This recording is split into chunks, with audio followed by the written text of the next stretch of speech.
Last week on Battle of the Ports, we took a look at the 2D versions of Road Rash. This week, it's the turn of the 32-bit systems, starting with the first of them, the 3DO, which was released in July of 1994. The 3DO version of Road Rash was developed in parallel with the Mega Drive Road Rash 3 and the Mega CD version of Road Rash. The 32-bit versions of Road Rash feature character sprites that have been digitized from a live-action cast. The Mega CD and 32-bit versions all feature 25 minutes of live-action full-motion video, directed by Rod Gross, and also features appearances from the game's staff. EA marketing director Leslie Manford had a relationship with A&M Records, and was able to establish contact with the attorney, Chris Castle, for a bid to license Soundgarden's music for the 3DO version of Road Rash. Castle turned down the offer due to his unfamiliarity with the 3DO platform and unwillingness to formulate a new deal structure for licensing music in video games. EA then approached the band directly. The members of the band were avid fans of earlier versions of Road Rash and saw potential in licensing music to video games, which convinced Castle to change his mind. Seeking to control the audio landscape, Castle obtained the band's permission to use them as leverage to incorporate other alternative rock bands within the A&M label into the game, including Monster Magnet, Paw, Swerve Diver, Therapy, and Hammerbox.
The first port we're going to take a look at is for the PlayStation, which came out in February 1996. Straight away we can see that this version moves a lot smoother than the 3DO original. It also features high resolution textures, making for an overall quite pleasing look compared to the original. The sound mix isn't as good here. When many bikes gather, it can sound quite distorted. This doesn't happen too often though, so it's not that much of a big deal. Content wise, this is the same as the 3DO version.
Next up was the turn of the Sega Saturn, with its port releasing in August of 1996. As you can see, graphically, it is rather similar to the PlayStation version and much smoother than the 3DO. But is it as smooth as the PlayStation port? Hard to say. What is easy to say though is that the sound mix in the Saturn port is way better, even giving a few little options to tweak the stereo for music and sound effects separately.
The final port of this version of Road Rash came out in October of 1996 for Windows.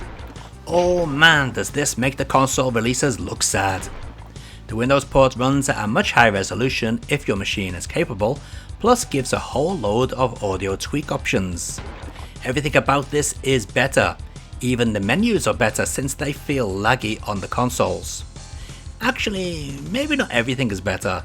The MIDI music may not be to everyone's taste, and I did notice the 3D scrolling clouds are missing in this port. Still, that's a small price to pay for a sharper looking and more responsive game.